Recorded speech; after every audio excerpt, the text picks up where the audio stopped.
세례 요한에게 세례를 받고 광야의 시험에서 승리하신 예수님은 이제 본격적인 사역을 시작하십니다. 오늘 본문 14절에 보면 세례 요한이 잡혔다고 합니다. 옥에 갇힌 겁니다. 이제 세례 요한의 역할은 끝났고 예수님께서 본격적인 사역을 시작하실 때가 된 겁니다. 예수님이 하시는 사역은 다른 것이 아닙니다. 하나님의 복음을 전파하는 것입니다. 15절 말씀은 예수님의 첫 선포이면서 동시에 예수님 선포의 핵심입니다. 15절 말씀을 한번 보겠습니다. 같이 한번 읽습니다. 이르시되 때가 찼고 하나님의 나라가 가까이 왔으니 회개하고 복음을 믿으라 하시더라. 아멘. 예수님을 통해 이제 하나님의 나라가 이 땅에 임했습니다. 예수님을 통해 하나님의 나라가 왔다. 이것이 복음입니다. 하나님 나라는 하나님의 통치를 의미하는 것인데 이 하나님의 나라는 사랑과 평화, 의와 생명의 나라입니다. 그 나라의 백성이 되면 참된 자유와 행복, 기쁨과 평강을 누리게 됩니다. 영원한 생명과 영원한 복락을 보장받습니다. 그에 반해 세상 나라는 미움과 증오, 전쟁과 분열, 억압과 불의가 가득한 나라입니다. 죄와 사망의 나라이고 멸망당할 수밖에 없는 나라가 세상 나라입니다. 이러한 세상 나라에서 하나님의 나라로 들어가는 것은 지극한 복이 아닐 수가 없습니다. 예수님은 지금 그러한 하나님의 나라가 임했으니 이제 세상 나라에 속해 있지 말고 하나님의 나라로 들어오라는 복음을 선포하고 있는 겁니다. 이 하나님 나라에 들어가려면 회개가 필요합니다.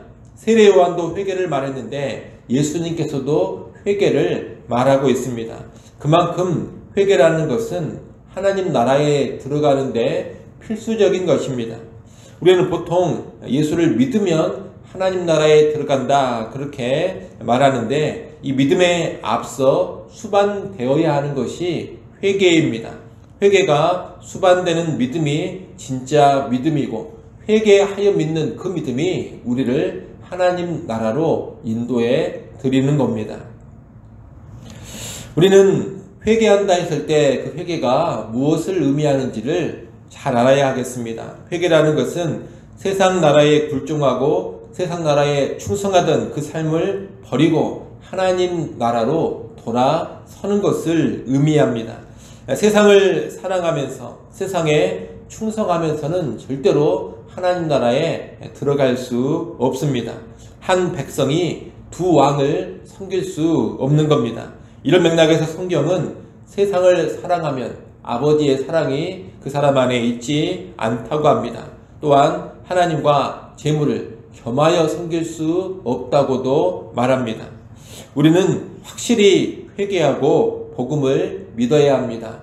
하나님 나라를 받아들이기 위해서 세상 나라를 향한 사랑과 충성을 확실히 끊어야 하는 겁니다.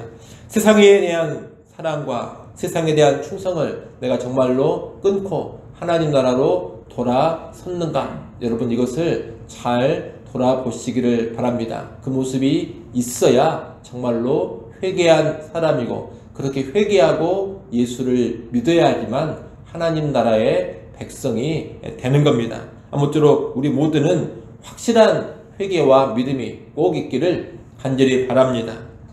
하나님 나라를 선포하신 예수님은 이어서 제자들을 부르십니다. 오늘 본문에는 시몬과 그 형제 안드레 그리고 야고보와 요한 이렇게 4명의 제자를 부르시는 장면이 나옵니다.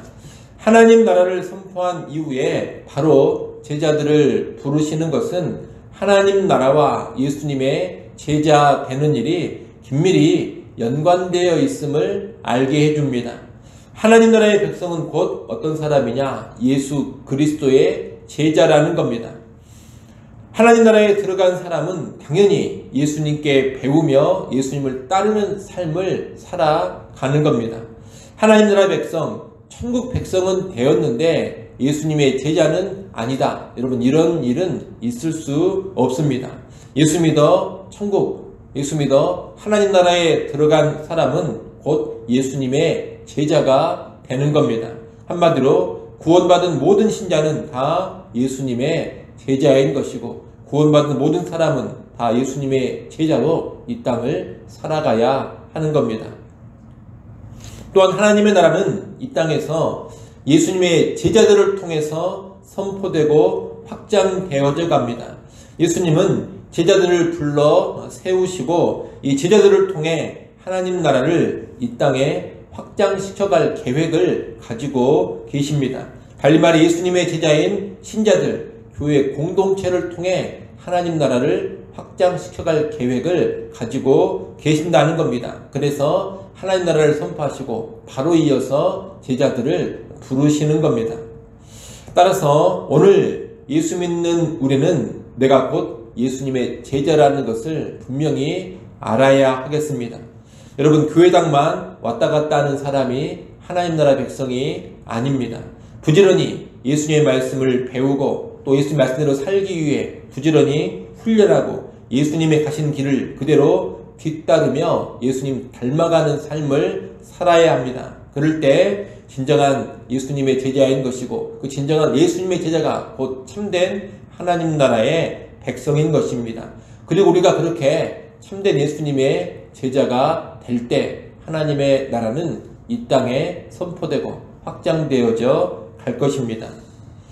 특히 이 제자들은 예수님의 부르심 앞에 배와 그물, 아버지와 사꾼들을 버리고 예수님을 따라 나섰습니다. 18절 말씀을 한번 보십시오. 18절에 보면 곧 그물을 버려두고 따르니라 이렇게 말씀하고 있습니다. 시몬과 그 형제 안드레를 예수님의 제자로 부르셨을 때 그들은 곧 그물을 버려두고 예수님을 따라 나섰다는 겁니다. 20절 말씀을 또 보십시오. 20절에 보면 곧 부르시니 그 아버지 세베대를 품꾼들과 함께 배에 버려두고 예수를 따라가니라. 야고보와 요한을 부르시자 그 야고보와 요한도 아버지 세베대와 품꾼들을 배에 버려두고 예수님을 바로 따라 나선 겁니다. 이렇게 예수님의 제자들은 예수님께서 부르셨을 때 배와 그물, 아버지와 사꾼들을 곧장 버리고 예수님을 따라 나섰습니다. 이것은 무조건 직업과 부모, 재산을 다 버려야 예수님의 제자가 된다 이런 의미는 아닙니다. 이것은 하나님 나라의 백성이 되고 예수님의 제자가 되어 따르는 삶이 인생의 최고의 우선순위가 되어야 한다. 삶의 최고의 우선순위가 되어야 한다. 이것을 가르쳐 주는 겁니다. 그 어떤 것도 하나님 나라보다 예수님의 제자가 되는 것보다 앞서서는 안 된다는 겁니다. 직업과 재산, 인간관계에 매여서 하나님 나라를 포기한다거나 또는 직업과 재산, 인간관계에 매여서 예수님의 제자로 살아가는 삶을 거부하면 안 됩니다. 그 모든 것을 다 내려놓고 하나님 나라 백성 되는 일, 예수의 제자가 되어 살아가는 삶에 우선적으로 들여져야 하는 겁니다. 여러분, 가장 귀한 것은 하나님 나라 백성이 되는 것이고 예수님의 제자로 살아가는 것입니다. 그러니 나의 삶을 잘 돌아보시기를 바랍니다. 나는 정말로 하나님 나라 백성이 되는 것을 가장 귀한 것으로 여기며 살고 있는가? 예수의 제자가 되어 예수를 따르는 것을 인생 최고의 가치로 여기면서 살아가고 있는가? 그런 삶을 살아갈 때 하나님은 그 사람을 기쁘게 받아주실 것이고 그런 사람을 통하여서 하나님 나라를 누리게 하시고 이 땅에 하나님 나라를 확장시켜 가실 겁니다. 우리가 꼭 그런 사람들로 설 수 있기를 바랍니다. 21절로 28절까지 말씀은 갈릴리 가버나움에서의 예수님의 사역을 말하고 있습니다. 예수님은 갈릴리 가버나움에 가셔서 안식일에 회당에 들어가 가르치는 일을 먼저 하셨습니다. 회당은 유대인들이 성경을 가르치고 배우며 기도하기 위한 예배의 장소였습니다. 예수님은 그 회당에 들어가셔서 가르치는 교사로서의 사역을 하신 겁니다. 그런데 예수님의 가르침은 당시 종교 지도자들의 가르침과 달랐습니다. 사람들은 예수님의 가르침에서 권위를 느꼈습니다. 22절 말씀을 보면 뭇 사람이 그의 교훈에 놀라니 이는 그가 가르치시는 것이 권위 있는 자와 같고 서기관들과 같지 아니함일러라 이렇게 말씀합니다. 서기관은 율법을 해석하고 가르치는 율법의 전문가들입니다. 서기관들은 기록된 하나님의 말씀을 전달하기만 하는데 그쳤는데 말씀 자체이신 예수님은 놀라운 권위를 가지고서 사람들을 가르쳤던 겁니다. 그래서 사람들은 그 예수님의 가르침에 크게 놀라워했습니다. 그런데 이 예수님은 지금도 이 가르침의 사역을 계속하고 계신다는 것을 알아야 합니다. 물론 지금은 예수님께서 직접 육신으로 이 땅에서 가르치시지는 않습니다. 어떻게 가르치시느냐? 부활 승천하신 예수님은 지금 하나님의 말씀인 성경과 예수님의 영인 성령님을 통하여 가르치고 계십니다. 우리 믿는 사람들은 말씀이시고 말씀의 성취자이신 예수님께 나아가 성경을 통해 배우고 성령의 조명하심을 통해서 말씀을 깨달아 알아가는 겁니다. 그러니 여러분 성경과 성령을 통하여서 하나님의 말씀을 예수님을 통해 잘 배우고 깨달아 갈 수 있기를 바랍니다. 간혹 그런 생각을 하는 사람들이 있습니다. 나도 2000년 전에 예수님 당시 예수님 옆에 있었던 사람들처럼 예수님께 직접 말씀을 배우면 얼마나 좋을까 이런 생각을 하는 사람들이 간혹 있다는 겁니다. 하지만 좀 전에 말씀드린 것처럼 예수님이 지금 가르치지 않는 것이 아닙니다. 예수님 지금 성경과 성령을 통하여서 더욱더 구체적으로 더욱더 생생하게 말씀을 가르치고 계십니다. 이를 꼭 기억하시고 우리 안에 내주하시는 성령님을 의지하고 그 성령님의 조명 가운데 성경을 배워가시기를 바랍니다. 그것이 곧 예수님께 말씀을 배우는 겁니다. 23절에 보면 예수님이 말씀을 가르치신과 연관해 또 하나 하시는 사역을 보여주는데 그것은 치유의 사역입니다. 예수님이 말씀을 가르치실 때 회당에 더러운 귀신 들린 사람이 예수님을 보고 소리를 칩니다. 24절에 그 귀신은 나사렛 예수여 우리가 당신과 무슨 상관이 있나이까 우리를 멸하러 왔나이까 나는 당신이 누구인 줄 아오니 하나님의 거룩한 자입니다. 이렇게 말합니다. 귀신은 하나님의 거룩한 자라는 칭호를 통해 예수님의 신분을 정확히 알아차리고 있습니다. 그리고 우리를 멸하러 왔나이까 이 말을 통해 예수님을 통한 하나님 나라의 통치가 사탄과 그의 세력을 물리치고 있다는 것도 분명히 보여주고 있습니다. 그런데 예수님은 이 귀신이 더 이상 말하는 것을 막아버립니다. 이런 귀신들의 말, 귀신들의 증언은 아무런 필요가 없기 때문입니다. 그리고 귀신에게 명하여 그 사람에게서 나오라고 하십니다. 이 명령, 이 말씀 한마디로 귀신을 쫓아내십니다. 어떤 주문이라든가 특별한 의식 이런 것을 행하지 않았습니다. 단순히 말씀 한마디로 귀신을 쫓아내 버리셨습니다. 이것은 예수님의 권위가 얼마나 절대적인지를 잘 보여주는 겁니다. 이를 본 사람들은 너무 놀란 나머지 어떻게 해서 이런 일이 발생했는지를 서로 묻습니다. 그리고 그들은 이 일에 대하여 권위 있는 새 교훈이라고 결론을 내립니다. 이와 더불어 예수님에 대한 소문이 온 갈릴리 사방에 퍼졌다고 28절은 말하고 있습니다. 예수님의 권세 있는 가르침, 권세 있는 사역, 하나님 나라의 사역이 널리 퍼져 나간 겁니다. 여러분, 예수님은 권세 있는 분이십니다. 하늘과 땅의 모든 권세를 가지신 구주가 바로 예수 그리스도십니다. 그분의 가르침이 권세가 있고 그분의 권세 가운데 펼쳐져가는 사역이 능력이 있습니다. 그 누가 됐든 예수님의 권위에 압도를 당하고 그 권위 앞에 굴복하게 되는 겁니다. 그러니 우리는 먼저 우리가 이 예수님의 권위 아래에 온전히 굴복하는 사람들이 되어야 하겠습니다.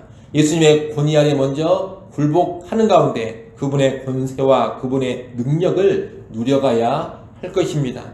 또한 예수 그리스도로 인하여서 나의 영적인 문제, 나의 육적인 문제들이 해결되는 것도 누려갈 수 있어야 하겠습니다. 예수님의 권위 아래 온전히 굴복하는 사람들은 그분의 권세를 삶 가운데 누려갈 수 있을 겁니다. 나아가 그런 권세를 누리는 가운데 그 권세를 힘입어서 예수님의 사역을 이어서 계속 해나가는 우리가 되어야 하겠습니다. 예수님의 권세를 힘입고 하나님 나라 사역을 감당하는 사람들이 되어야 한다는 겁니다. 우리의 힘과 우리의 권세로 하나님 나라 사역을 감당하는 게 아닙니다. 우리의 힘, 우리 능력으로 복음의 사역 감당해 가는 것이 아닙니다. 예수님의 권위와 예수님의 권세를 힘입어서 하나님 나라 사역, 복음 사역을 감당해 가는 겁니다.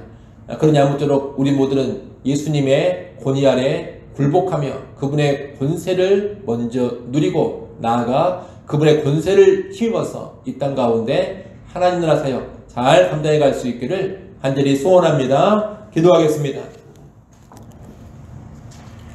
하나님 아버지, 하나님 나라의 복음을 선포하신 예수님의 사역을 우리가 잘 배우고 잘 알게 하여 주옵소서. 하나님 나라에 들어가려면 반드시 회개하여 예수님을 믿어야 함을 깨닫게 하셔서 회개가 우리에게 꼭 먼저 있게 하여 주옵소서. 세상 나라를 향한 사랑과 세상을 향한 충성을 다 끊어버리게 하시고 세상 나라를 향하던 우리의 모습을 180도 돌이켜서 이제 하나님 나라를 향하게 하여 주옵소서. 아버지 하나님, 또한 하나님 나라 백성은 곧 예수님의 제자라는 것을 잘 알게 하셔서 하나님 나라 백성 되었다면 온전한 예수님의 제자로 살아가게 하여 주옵소서. 특별히 아버지 하나님 간절히 바랍니다. 권위 있는 예수 그리스도의 권세 앞에 겸손히 엎드려 굴복하게 하시고 또한 그 예수 그리스도의 놀라운 권위와 권세를 우리의 삶 가운데 누려가게 하여 주옵소서. 주의 권세가 우리 가운데 임하여서 모든 더럽고 악한 것, 모든 어두운 것들이 다 물러나가는 놀라운 은혜를 누리게 하여 주옵소서. 또한 그 권세에 힘입어서 어두운 세상 가운데 힘있게 하나님 나라 사역, 복음 사역 감당하는 교회와 성도들이 되게 하여 주옵소서. 아버지 하나님, 또 이 시간 하나님께 나와 기도합니다. 하나님께 간절히 기도할 때 믿음이 있게 하시고 감사가 있게 하여 주옵소서. 모든 형편 모든 상황 속에서 감사로 믿음 가지고 아뢰게 하시고 하늘의 은혜와 하나님의 능력을 받아가게 하여 주옵소서. 예수님의 이름으로 기도드리옵나이다. 아멘.